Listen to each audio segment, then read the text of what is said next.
Good evening and welcome to Tucker Carlson Tonight. A remarkable day. Brett Kavanaugh just stepped away from the microphone in the Senate hearing room. He spent 3.5 hours there. It was a remarkable moment, stunning in many ways, likely without precedent in the lifetimes of many who watched it. Until this afternoon, Kavanaugh had struck many who watched him as bookish and academic, the classic temperament of a federal judge.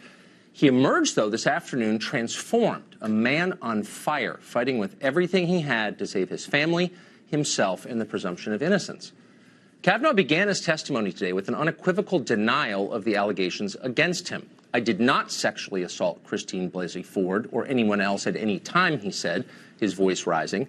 The charges are false. But then Kavanaugh did something entirely unexpected. He broadened his response, and he aimed it directly at the Senate Democrats sitting before him. This confirmation process has become a national disgrace. The Constitution gives the Senate an important role in the confirmation process, but you have replaced advice and consent with search and destroy. Since my nomination in July, there's been a frenzy on the left to come up with something, anything, to block my confirmation. Shortly after I was nominated, the Democratic Senate leader said he would, quote, oppose me with everything he's got. A Democratic senator on this committee publicly referred to me as evil. Evil. Think about that word.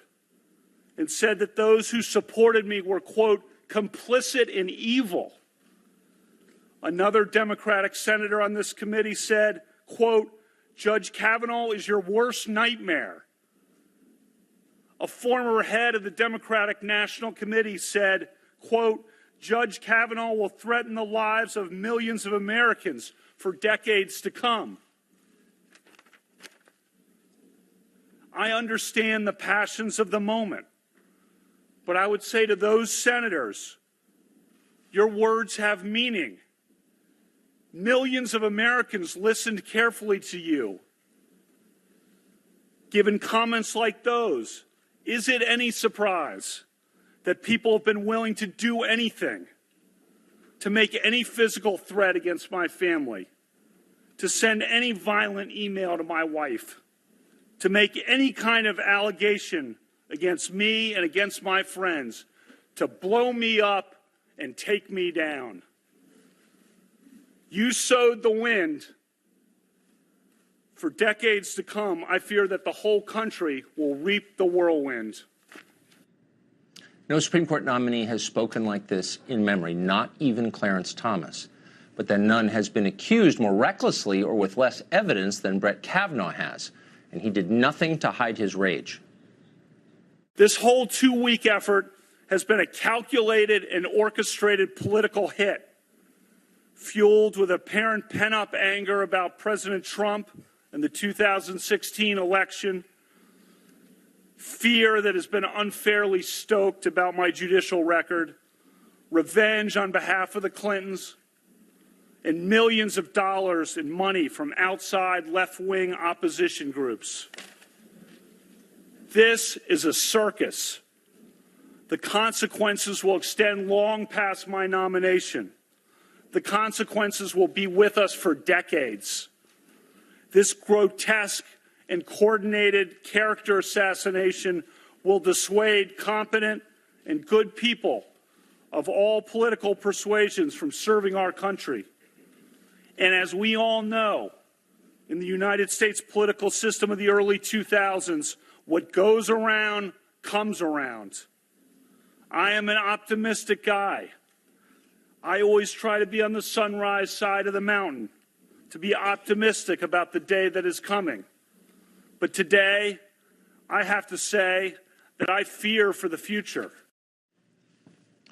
Though throughout the hearing he categorically denied her claims about him, Kavanaugh showed no animus personally toward Christine Ford. Instead, in one of the most riveting moments of the day, he explained how his family had prayed for her. I'm not questioning that Dr. Ford may have been sexually assaulted by some person in some place at some time. But I have never done this to her or to anyone. That's not who I am. It is not who I was. I am innocent of this charge. I intend no ill will to Dr. Ford and her family. The other night, Ashley and my daughter Liza said their prayers, and little Liza, all of 10 years old,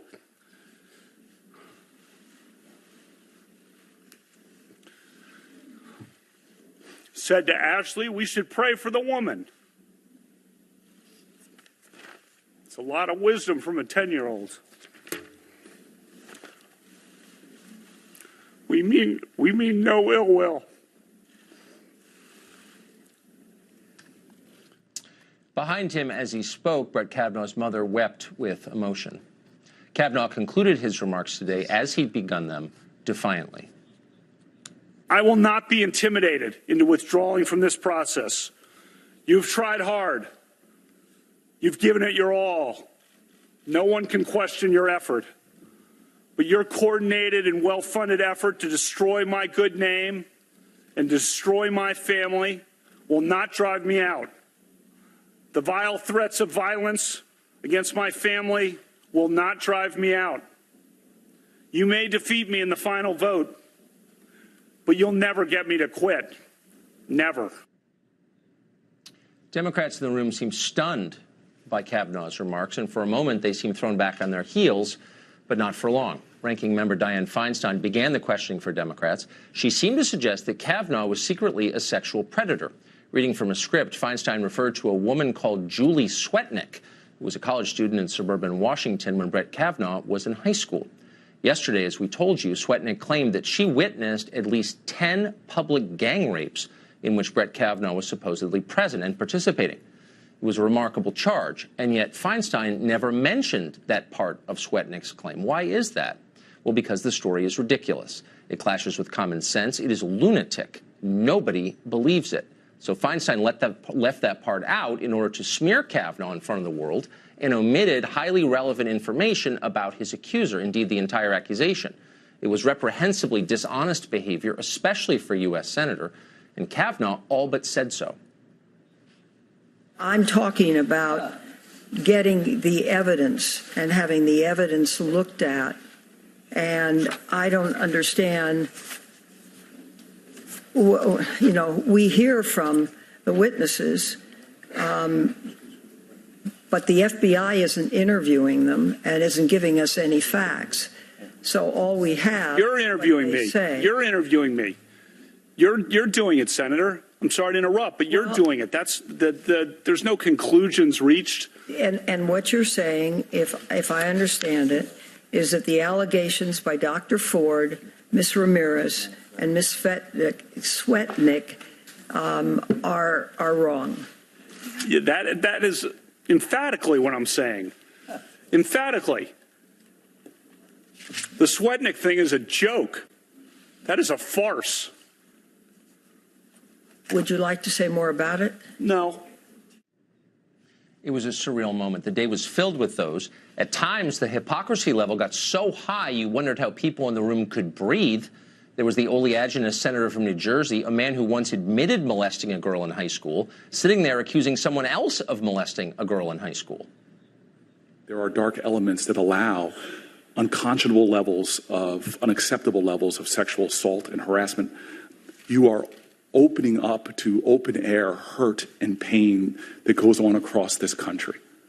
Is you are speaking truth that this country needs to understand. It'd be interesting to hear that the girl Cory Booker says he molested speak her truth in an open hearing. We eagerly await that testimony, hopefully soon. Then there was the bloodless senator from Connecticut, the guy who repeatedly lied about serving in Vietnam, trying his best to impugn another man's integrity. False in one thing, false in everything, meaning in jury instructions that some of us as prosecutors have heard many times, is told a jury that they can disbelieve a witness if they find him to be false in one thing. So the core of why we're here today really is credibility. The core of why we're here is an allegation for which the 4 witnesses present have all said it didn't happen. False in one thing, false in many things. If you're Senator Blumenthal, can you even imagine saying something like that? What kind of lack of self-awareness would it take to say something like that? Remarkable. Underneath all of this, though, hung the most obvious question of the day, which nobody asked out loud. Who did this to Christine Ford? Democrats claim they held these hearings for her because they care deeply about her well-being. Yet it was Democrats who leaked her name to the press against her wishes and dragged her into this maelstrom. Who did that? Well, likely someone in Dianne Feinstein's office. Feinstein claims she was not involved. She'd like the presumption of innocence on that. Okay, so who was it? If you care about Christine Ford, about all victims of sexual assaults, you'd be very anxious to know. Maybe we could have a new investigation into that. Republicans could start one immediately, like tomorrow. Would Democrats participate in an investigation to find out who leaked Christine Ford's name to the press? Probably not. They seem strikingly uninterested in talking about Christine Ford today. They rarely asked about her when Judge Kavanaugh was on the set. Instead, they peppered Kavanaugh with questions about his Georgetown prep yearbook and how much beer he drank in high school and college. Here's one of his responses to that line of questioning. I never sexually assaulted anyone. There is a bright line between drinking beer, which I gladly do and which I fully embrace, and sexually assaulting someone, which is a violent crime. If every American who drinks beer or every American who drank beer in high school is suddenly presumed guilty of sexual assault, we'll be in an ugly new place in this country. I never committed sexual assault. When they weren't demanding answers about his high school yearbook, Democrats stalled for time. They did that by demanding yet another FBI investigation into Kavanaugh. Why aren't you also asking the FBI to investigate these claims? Judge Kavanaugh, will you support an FBI investigation right now? You could actually just get this open so that we can talk to these witnesses and the FBI can do it instead of us. Are you willing to ask the White House to authorize the FBI to investigate the claims that have been made against you? An FBI investigation sounds reasonable. It would be the 7th FBI investigation that has looked deeply into Brett Kavanaugh's personal conduct. He was once staff secretary of the President of the United States and had the highest level of security clearance this country gives, one that gave him access to America's nuclear codes. He got that clearance because the FBI spoke at length to a cross-section of everyone he'd ever met, going back to high school and earlier, and there were no hints of sexual assaults, none. There's nothing left to investigate here. Everyone knows that. This is a political tactic, and it's disingenuous. Why are they doing it? Well, simple. Democrats know that if the vote on Brett Kavanaugh is held soon, he will be confirmed. If it is delayed by pointless FBI investigations being demanded by demagogues in bad faith, he will not be confirmed because the accusations will never end. The incentive to make them is too strong. You'll see more anonymous claims that he led gang rapes on sailboats in Rhode Island or whatever. And this grotesque circus will continue. Our ancient standards of justice will further degrade with the help of the Senate Democratic Conference. But Democrats will retain power, and that is the point. It's the only point of all of this. But for now, and until and if that happens, no Republican senator who watched Brett Kavanaugh testify today is likely to vote against him. Those who did would be quickly punished by voters. Many viewers at home wept as they watched Kavanaugh speak today. Maybe you did as you saw it.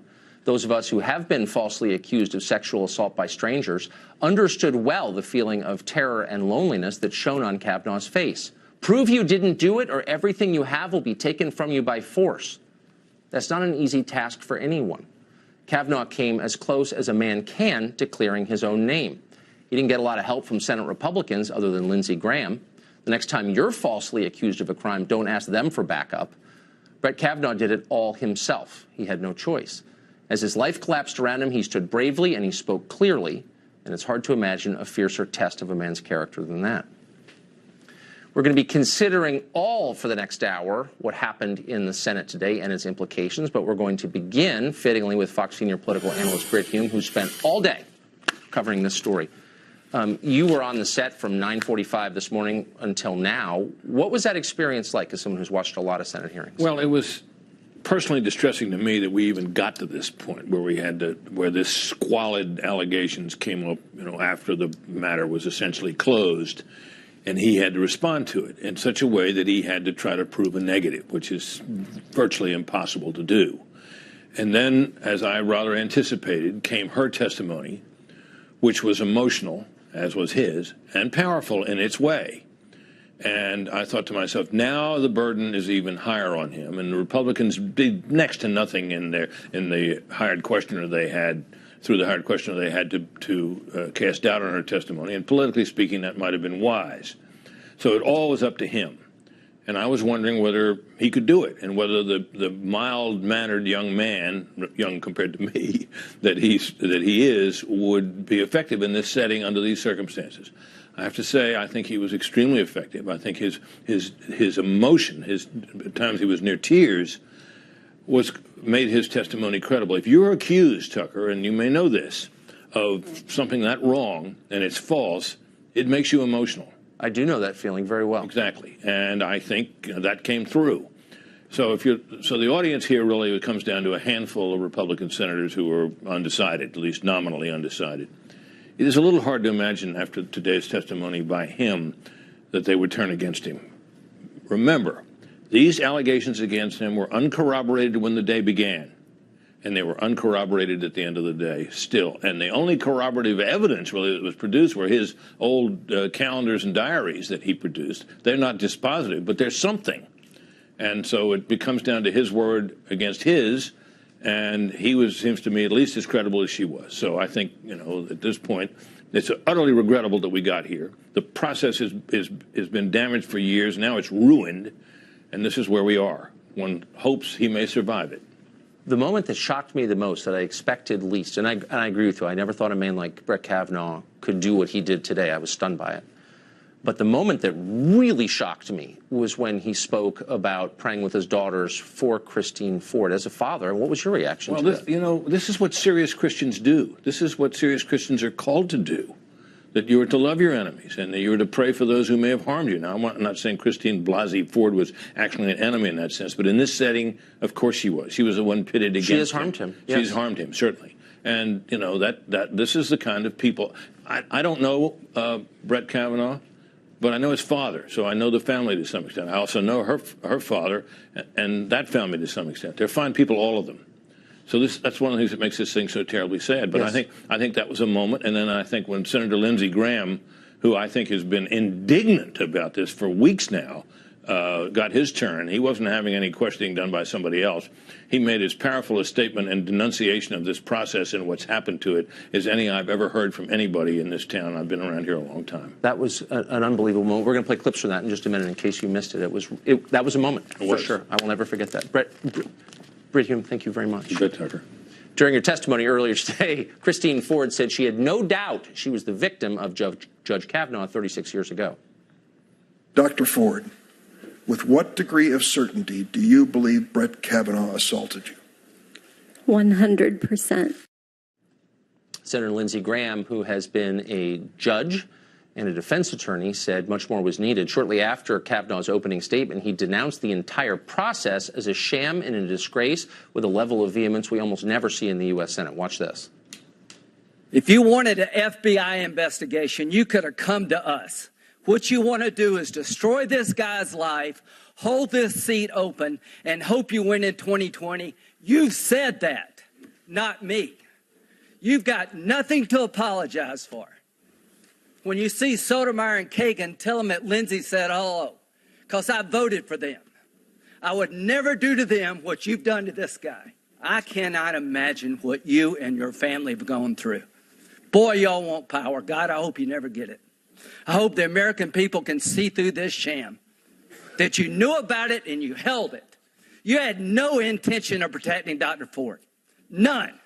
She's as much of a victim as you are. God, I hate to say it because these have been my friends. But let me tell you, when it comes to this, you're looking for a fair process. You came to the wrong town at the wrong time, my friend. You have interacted with professional women all your life, not one accusation. You're supposed to be Bill Cosby when you're a junior and senior in high school. And all of a sudden you got over it. It's been my understanding that if you drug women and rape them for 2 years in high school, you probably don't stop. Here's my understanding. If you lived a good life, people would recognize it.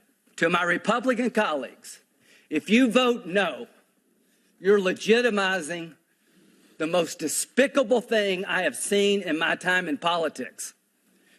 You want this seat? I hope you never get it. I hope you're on the Supreme Court. That's exactly where you should be. And I hope that the American people will see through this charade. And I wish you well. And I intend to vote for you, and I hope everybody who's fair-minded will.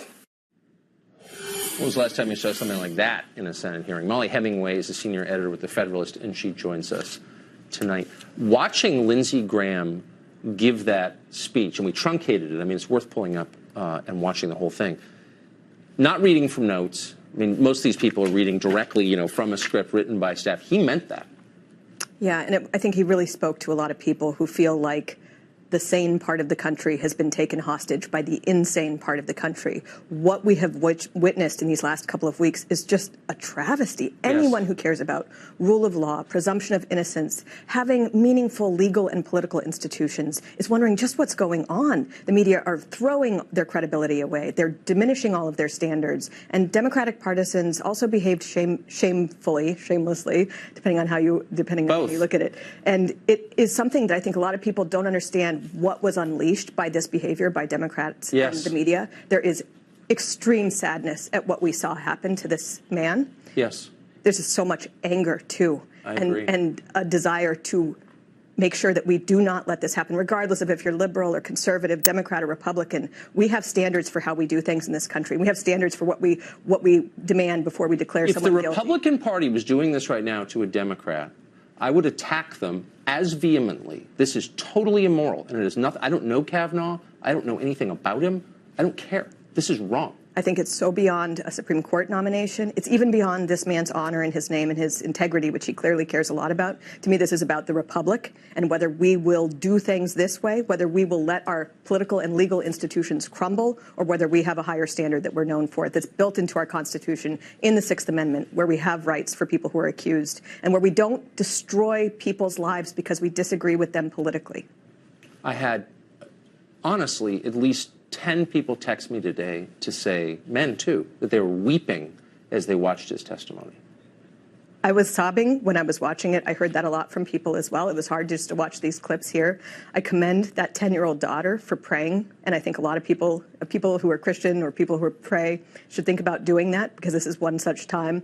It is hard to watch what this family has gone through, and it's a reminder, there are standards for when you accuse someone, that there must be evidence to support that. Yes. We did not have any additional supporting evidence today, any at all. It's not an issue of whether you find one person compelling or another person compelling. It's an issue of whether we have evidence to convict someone in this court of public opinion or otherwise, to destroy their life. And we did not get that today. That's exactly right. This is actually a fairly simple issue at this point. It told us everything. Lindsey Graham summed it up perfectly. He said, this is about power, you want power, and I hope you never get it. And that's how I feel about it. Molly Hemingway, you've been great on this. Thank you very much. There's a lot more to be said about what happened today in the Senate. Up next, we'll hear what legal and law enforcement experts have to say about what they heard. We'll be right back.